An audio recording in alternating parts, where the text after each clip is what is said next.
অমাবস্যা 13 পার্বণে মেতে ওঠা বাঙালির কাছে আশ্বিন আবেগ আহ্লাদে মাখা একটি মাস।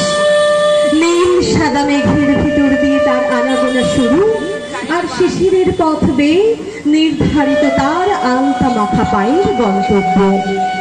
বর্ষার বৃষ্টি ভেজা নবারুণ প্রকৃতির শ্যামলিনী মুখের ওপর যখন শরতের রাঙা আলো এসে পড়ে এবং শিউলির গন্ধে মাতা বাতাসে ভেসে আসে আগমনের সুর, তখন শরতের এই আলোকময় প্রকৃতির চিরন্তনী রূপে মুগ্ধ সমগ্র বাঙালির একজন প্রতিনিধি হয়ে কবিগুরুও বলে ওঠেন, আজ কি তোমার মধুর মরতে ফেরিনু শারদ প্রভাতে, হেমা তুবঙ্গ শ্যামল অঙ্গ ঝুলিছে অমল শোভাতে, পারি না বহিতে নদীর জলধার, মাঠে মাঠে ধান ধরি না তো আর, ডাকিছে দোয়েল গাহিছে কোয়েল তোমার কানন সভাতে, মাঝখানে তুমি দাঁড়ায় জননী শরৎকালের প্রভাতে।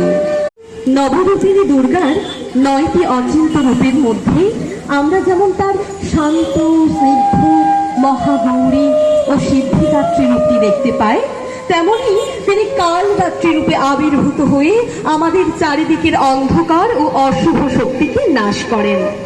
বর্তমান সমাজেও নারী সমানভাবে জীবন যুদ্ধে পিছিয়ে, তার লাঞ্ছিতা ধর্ষিতা রূপটি দিনে দিনে যত বেশি প্রকট হয়ে উঠছে, ততই আমরা মনে মনে দুর্গার ভয়ঙ্কর রুদ্র রূপটিকে নিজের মধ্যে লালন করছি।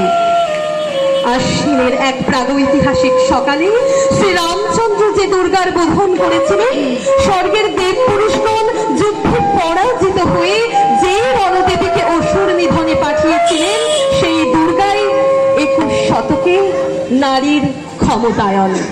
তার মহাতেজ চিরজাগরুক আগুন হয়ে জ্বলে উঠুক মাটির পৃথিবীর প্রতিটি নারীর মধ্যে। হে মহামানবী, তোমাকে সালাম।